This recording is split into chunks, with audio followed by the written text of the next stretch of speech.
আল্লাহ বলেন কঠিন হবে বান্দা, এই রাতের হিসাব দিতে হবে, এই দিনের হিসাব দিতে হবে। কি দুনিয়া ভোগ করছো এক একজন, চেহারা দেখে বোঝা যায় অনেক ছেলের কালো হয়ে আছে চেহারা। ওহ, নারী ছবি মোবাইলের অস্থির দৃশ্য দেখতে দেখতে আব্বা চেহারা বলি, চুলগুলো মনে হয় কতদিন আশ্রাও না।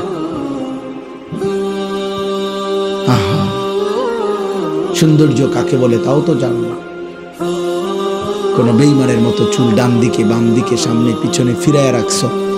কার চুল, কার মতো চেহারা বানাইছো কইতেও তো পারতাম। এবং যার মতো চুল সাজাইছো ওই বেঈমানের জন্মের ঠিক আছে কিনা, রক্তের ঠিক আছে কিনা তাও তো জানো। ছি ছি ছি ছি ছি বেটা, ছি তোর রুচির উপরে, থুতু বেটা, থু তোর রুচির উপরে।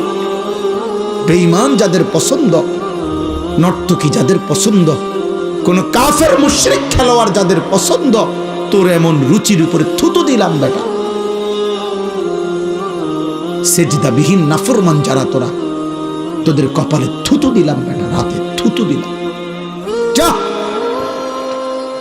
তোর কপালে থুতু বেটা। তুই মুসলমানের ঘরে জন্ম নিয়ে এত বড় বেয়াদব হইলি, মাত্র 16 বছর বয়সে একটা সেজদা দেস না, 40 বছর পর্যন্ত তুই নাফরমান, পৌঁছলে তো দাজ্জাল হয়ে যাবি বেটা, দাজ্জাল হয়ে যাবি বেটা। এত কম বয়সে বেটা এক ওয়াক্ত নামাজ পড়স না, কত বড় বেয়াদব।